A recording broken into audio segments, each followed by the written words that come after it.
Yes! Nice! Yes! Come on. I have been climbing like my whole life. I've either trees or the playground or the kitchen counter, and then I've been climbing kind of in a commercial setting since I was in elementary school, and then I came back to it in high school.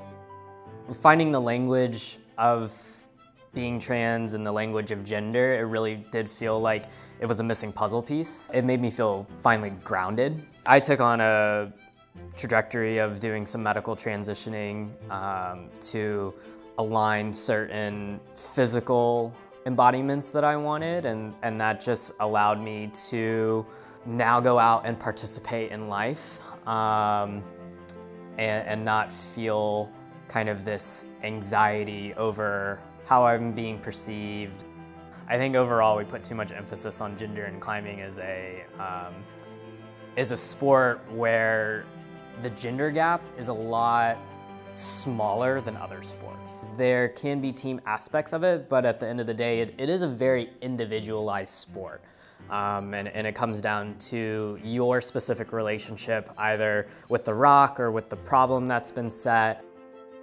Climbing media is very homogenous in who's represented in it. It's very white, it's very male, it's very straight. And historically, that's who we've seen represented in climbing media. That is who is pushing the limits of the sport. I love watching hard climbs, but I watch that and there's a separation. It's like I can respect what's being done, but then you have our sport where I can watch my friend doing something, or someone who looks like me, or someone who's the same size as me, and it shows that I have a future in this sport. Welcome to Mallorca. For the climb, it was a completely co-ed competition, which was really, really cool. I was nervous coming into it that it wasn't going to be diverse, but overall the casting was great and the competition pool was amazing.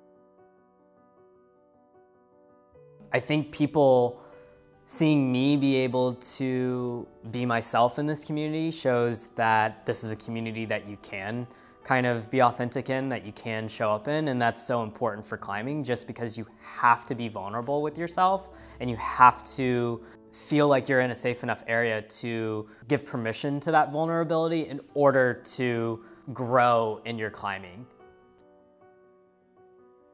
Lately, because of this urgency that a lot of national governing bodies of sports are feeling to implement trans participation policies, climbing has been one of those to kind of introduce and police trans participation in some sense, and it hasn't been great. Most policies are being created and implemented in preparation for this influx of trans women that are going to come in and degrade women's sports as we know it, which isn't true and not happening. There's been studies that have shown that testosterone doesn't play the significant role on determining performance that we've been taught to believe it does.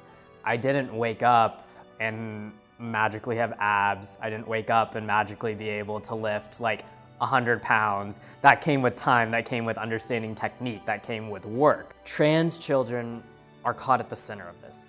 That's who these bills are really, really targeting, is access for trans minors, trans children, and we forget that in essence, they are children. Everyone should have an opportunity to experience that, to experience working with your peers, to experience competition, and so much of sports are developing a place where we can learn those skills in a critical but safe environment. Hey, thanks for watching. If you like this video, check out these other videos from USA Today to stay up to date with all the latest news.